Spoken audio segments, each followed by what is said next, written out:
আগ্রাসনের বিরুদ্ধে উত্তাল ঢাকা। ফিলিস্তিনিদের প্রতি সংহতি জানিয়ে ঐতিহাসিক সোহরাওয়ার্দী উদ্যানে মার্চ ফর গাজা কর্মসূচিতে ঢল নেমেছে জনতার। এই মুহূর্তে সোহরাওয়ার্দী উদ্যানে আছেন সহকর্মী মুফতি আব্দুল্লাহ তামিম, ফারুক ভুঁইয়া রবিন ও তোহা খান তামিম। সরাসরি প্রথমে যাচ্ছি মুফতি তামিমের কাছে। তামিম, এই যে আজকের ঐতিহাসিক সোহরাওয়ার্দী উদ্যান, এখানে আজ এক ইতিহাস রচিত হতে যাচ্ছে। এই ইতিহাস সারা বিশ্ব থেকে দেখা যাচ্ছে এবং সারা বিশ্ব দেখতে পাবে আজকে ফিলিস্তিনের পক্ষে সারা বাংলাদেশের লাখ লাখ সে এখনই এই মাঠের মধ্যে আমাদের সবচেয়ে জনপ্রিয় মুখ মুফতি আজহারি আমরা দেখতে পাচ্ছি। মিজানুর রহমান আজহারি চলে এসেছেন এই মাঠে এবং তাকে স্লোগানে স্লোগানে মুখরিত করে স্বাগত জানাচ্ছেন। এবং শুধু মিজানুর রহমান আজহারি নয়, আজকে এখানে জমায়েত হয়েছে বাংলাদেশের পরিচিত মুখ সমস্ত আলেম ওলামা, এমনকি আজকে এখানে জমায়েত হয়েছেন, একত্রিত হয়েছেন, আমাদেরকে এখানে ইনস্ট্রাকশন দেওয়ার জন্য একত্রিত হয়েছেন মুফতি আব্দুল মালেক সাহেব, যিনি জাতীয় মসজিদের খতিব। আজকের এই গণজমায়েত সারা বিশ্ব থেকে মানুষ দেখতে পাবে। 200 কোটি মুসলমান এক নয়, একতাবদ্ধ এক কাতারে এবং একতাবদ্ধ বোঝানোর জন্যই এক হয়ে তারা আজকে স্লোগান দিচ্ছে ফ্রি ফ্রি ফিলিস্তাইন, ফ্রি ফ্রি ফিলিস্তাইন। 3টা থেকেই এই আনুষ্ঠানিকতা শুরু হয়েছে, 4টা পর্যন্ত এই আনুষ্ঠানিকতা চলবে এবং স্লোগানে স্লোগানে মুখরিত হয়ে যাচ্ছে।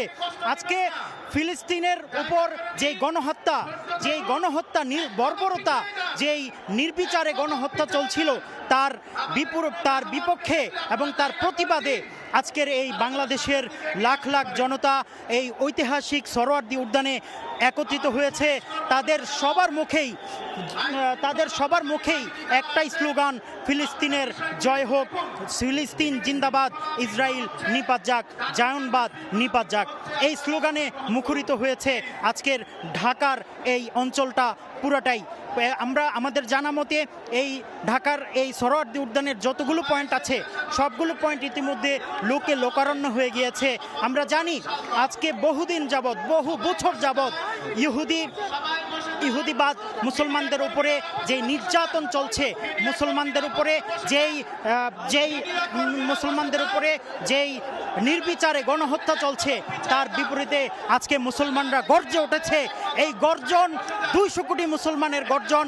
এই গর্জন জানান দিতে চায় যে ইতিহাস থেকে, পৃথিবীর বুক থেকে কখনো মুসলমানদেরকে মুছে দিতে পারবে না। আজকে শুধু ইসরায়েল নয়, সারা বিশ্বের যারা অমুসলিম আছে, কাফের আছে, কুফফার শক্তি আছে, তারা আজকে মুসলমানদেরকে নিশ্চিহ্ন করার ষড়যন্ত্রে লিপ্ত হয়েছে। শুধু তাই নয়, তারা আজকে আল আকসার মতো আমাদের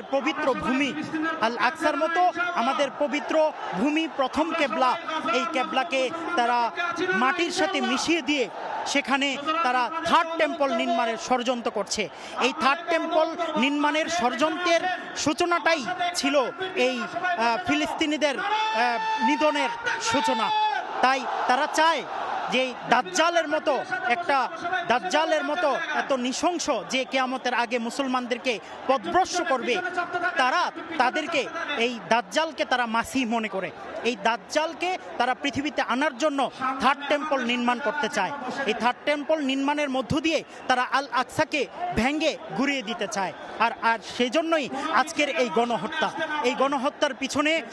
গণহত্যার পিছনে শুধু ইসরায়েল নয়, সারা বিশ্বের কুফর শক্তি একতাবদ্ধ হয়েছে। আজকে সারা বাংলাদেশ থেকে, শুধু ঢাকা নয়, সারা বাংলাদেশের সবচেয়ে গুরুত্বপূর্ণ যেই মেহমান, সবচেয়ে গুরুত্বপূর্ণ আলেম ওলামা এখানে একত্রিত হয়েছেন। 3টা থেকে আনুষ্ঠানিকতা শুরু হয়েছে, 4টা পর্যন্ত এখানে গণজমায়েত থাকবে এবং মার্চ ফর গাজা এই শিরোনামে লাখ লাখ মানুষ নারায়ে তাকবীর, আল্লাহু আকবরে মুখরিত করেছে এই আজকের সোহরাওয়ার্দী উদ্যান। আজকে আকাশ বাতাস প্রকম্পিত করে জানান দিতে চায় যে বিশ্বের কুফর শক্তি যারা মুসলমানকে নিশ্চিহ্ন করে দিতে চায়, তারা আজকে জানুক যে আল মুসলিমু আখুল মুসলিম, মুসলমানের ভাই। এক জায়গায় যদি তারা ক্ষতিগ্রস্ত হয়, সারা বিশ্বের মুসলমান গর্জে ওঠে, তাদের পক্ষে কথা বলে। এই জিনিসটাই আজকে তারা জানান দিতে এই সোহরাওয়ার্দী উদ্যানের ইতিহাস রচনা করতে একত্রিত হয়েছে। আজকে এই ঐতিহাসিক গণজমায়েত, অভূতপূর্ব এই গণজমায়েতে শুধু ডক্টর মিজানুর রহমান আজহারি নয়, আরও বড় বড় ইনফ্লুয়েন্সার এখানে একত্রিত হয়েছেন। শায়েখ আহমদুল্লাহ সহ যারা বাংলাদেশের মিডিয়া ব্যক্তিত্ব, তারা এখানে জমায়েত হয়েছেন। তারা মুসলমানদেরকে এবং যারা তাওহীদি জনতা এখানে আছেন তাদেরকে স্লোগানে মুখরিত করে রাখছেন। নারায়ে তাকবীর, আল্লাহু আকবরে মুখরিত করছেন একদম পুরা জমায়েত। আজকে এই মার্চ ফর গাজায় লাখো লাখো জনতা সারা বাংলাদেশ থেকে একত্রিত হয়েছে। 200 কোটি মুসলমানের একতাবদ্ধতা, 200 কোটি মুসলমানের ঐক্য জানান দেওয়ার জন্যই আজকে তারা এখানে একত্রিত হয়েছে। তারা এখান থেকে বার্তা দিতে চায় যে সারা বিশ্বের মুসলমান সবাই একতাবদ্ধ। যদি ফিলিস্তিনের উপরে এই হত্যাযজ্ঞ, এই নৃশংসতা, এই বর্বরতা, এই জেনোসাইড, এই গণহত্যা যদি বন্ধ না হয়, তাহলে সারা বিশ্বের মুসলমান তাদের বিরুদ্ধে সেই জায়োনিস্ট, সেই ইহুদিবাদ তাদের বিরুদ্ধে সোচ্চার হয়ে উঠবে এবং তাদেরকে দমানোর জন্য যা যা করা প্রয়োজন তারা সেখান থেকে করার সর্বোচ্চ চেষ্টা করবে। সেটাই এই গণজমায়েত থেকে তারা বার্তা দিচ্ছে। যে এখানকার যে আনুষ্ঠানিকতা, সেই আনুষ্ঠানিকতা শুরু হবে, অর্থাৎ যে ঘোষণাপত্র পাঠ করা হবে ফিলিস্তিনবাসীর জন্য, যাতে করে বিশ্ববাসীর কাছে এই যে বার্তা, সেই বার্তা পৌঁছে দেওয়া যায়। ইতিমধ্যে যে মূল যে অতিথিরা, বিশেষ করে বিভিন্ন রাজনৈতিক দলের নেতারা, বিভিন্ন সামাজিক সংগঠনের নেতারা, বিভিন্ন সাংস্কৃতিক সংগঠনের নেতৃবৃন্দ, পাশাপাশি সামাজিক যোগাযোগ মাধ্যমে যারা জনপ্রিয় মুখ রয়েছেন, যারা ইনফ্লুয়েন্সার রয়েছেন, যারা মোটিভেশনাল স্পিকার রয়েছেন, তারা মূলত ইতিমধ্যে চলে এসেছেন।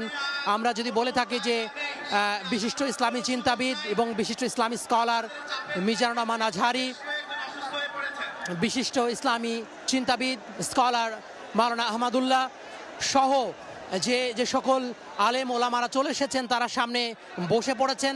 সামনে মূল মঞ্চের সামনে যেই চেয়ার রয়েছে, সেই চেয়ারে তারা বসে পড়েছেন। পাশাপাশি বিএনপির আমরা কয়েকজন নেতাকর্মীকে দেখেছি এখানে। বিএনপির স্থায়ী কমিটির সদস্য সালাউদ্দিন আহমেদকে আমরা লক্ষ্য করেছি। জামাতের সহকারী সেক্রেটারি জেনারেল মিয়া গোলাম পরোয়ার রয়েছেন। এছাড়া ঢাকা দক্ষিণ জামাতের যে নেতা শফিকুল ইসলাম মাসুদ সহ, দেলাওয়ার হোসেন সাঈদী সহ অন্যান্য যারা রয়েছেন, তারাও কিন্তু এখানে অন্যান্য দলের এবং এনসিপির যে নেতৃবৃন্দ, সেই নেতৃবৃন্দ কিন্তু এখানে উপস্থিত হয়েছেন। মধ্য কথা, এখানে আমরা মাওলানা মামুনুল হককে দেখতে পাচ্ছি এবং বিএনপির স্থায়ী কমিটির সদস্য সালাউদ্দিন আহমেদকে দেখা যাচ্ছে। পাশাপাশি বিভিন্ন যে রাজনৈতিক দলের নেতৃবৃন্দ রয়েছেন, তারা কিন্তু সামনে আমন্ত্রিত যারা অতিথি রয়েছেন, তারাও কিন্তু চলে এসেছেন ইতিমধ্যে। এবং আমরা বিভিন্ন ইসলামী স্কলারকে মাঠে নেমে বিভিন্নভাবে কিন্তু কাজ করতে দেখছি। মাওলানা আহমদুল্লাহকে আমরা তৎপরতা লক্ষ্য করছি, মাওলানা আহমদুল্লাহর তৎপরতা লক্ষ্য করছি যে তিনি বিভিন্ন শৃঙ্খলা এবং আয়োজনের যে কর্মসূচি বা কর্মসূচির যেই আয়োজন, সেই আয়োজন তিনি আসলে সুষ্ঠুভাবে বাস্তবায়ন করার জন্য বিভিন্ন রকমের যে তৎপরতা, সেই তৎপরতা চালাচ্ছেন, মাঠে নেমে তৎপরতা করছেন। কিছুক্ষণ আগে মাওলানা ইসলামী স্কলার মাওলানা মিজানুর রহমান আজহারি তিনি এখানে পৌঁছেছেন। যদিও তিনি গরমে কিছুটা অসুস্থ হয়ে পড়েছিলেন, তারপরে তাকে পর্যাপ্ত পরিমাণে বাতাস দেওয়ার পরেই, অর্থাৎ তাকে এয়ার সার্কুলেশন ঠিক করার পরেই তিনি আসলে কিছুটা সুস্থতা বোধ করেছেন এবং তিনি উঠে গিয়ে হেঁটে আসলে সামনে যে চেয়ার রয়েছে, অতিথিদের চেয়ার, সেই চেয়ারে তিনি বসেছেন।